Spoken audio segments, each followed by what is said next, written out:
All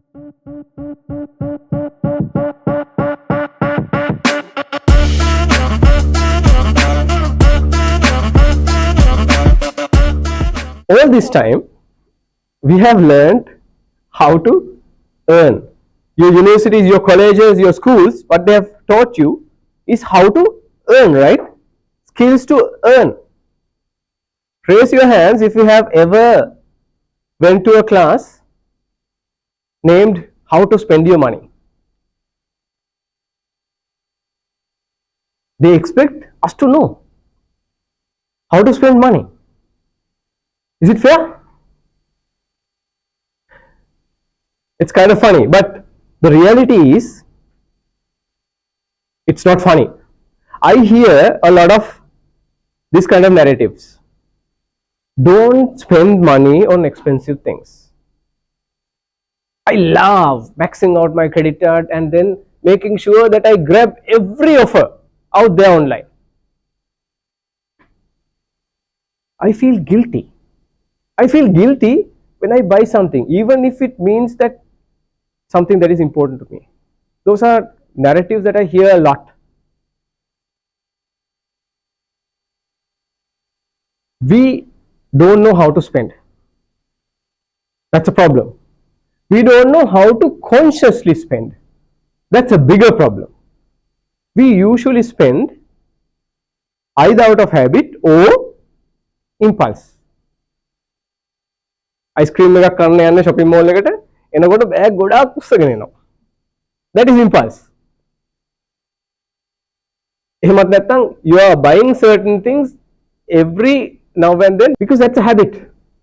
That's wired to your brains. That's not conscious spending. Let's look at what conscious spending is. I stole this from Ramit Sethi. I will teach you how to be rich. So he talks about this particular aspect really nicely. There are two rules. One, spend extravagantly on things that you love. Don't hesitate. If you really love traveling the world and explore, then you should spend on it without feeling guilty. It could be a nice car, a nice pair of shoes, anything that you want and that you feel closer to your heart. You shouldn't feel guilty about spending money on it. It's not only for big expenses. It could be a coffee, a good coffee that makes your day a better day, makes you feel freshened up. You should spend on it. Most importantly, without feeling guilty about it. We often spend, but at the same time have the feeling, okay, ඇවිල්ලා තියනවද? ඒ feeling ඇවිල්ලා තියනවද? ඉතර වේදම් කරන්න ඕනද නේ මේකට? Shouldn't. Money is there to spend because you are not living forever, right? For example, so I love my mountain trekking and exploring the highlands.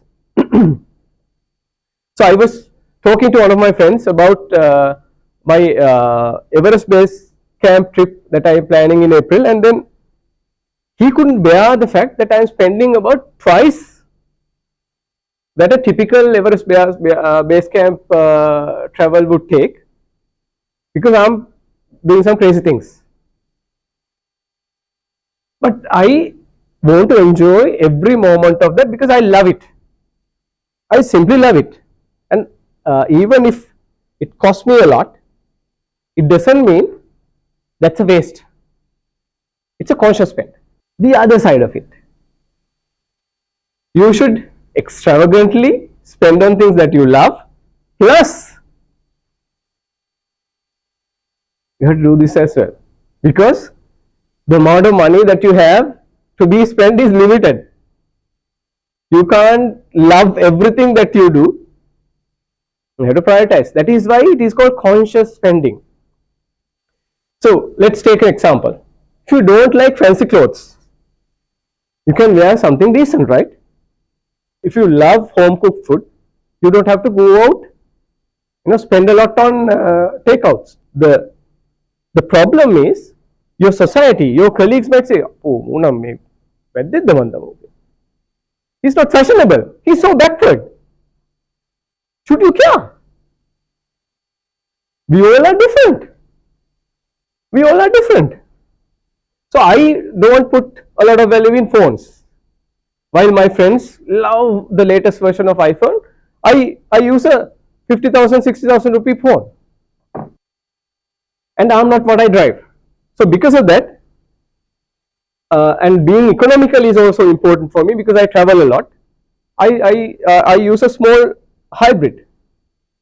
But there are people who might love to have an SUV and then love to have an iPhone, but it should be a conscious choice. I cut down on things that I don't love.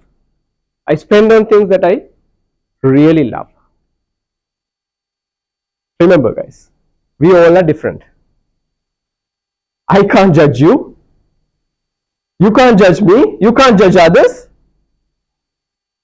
People are different and we can't judge others' personal choices. That's unfair. Let's give up that culture.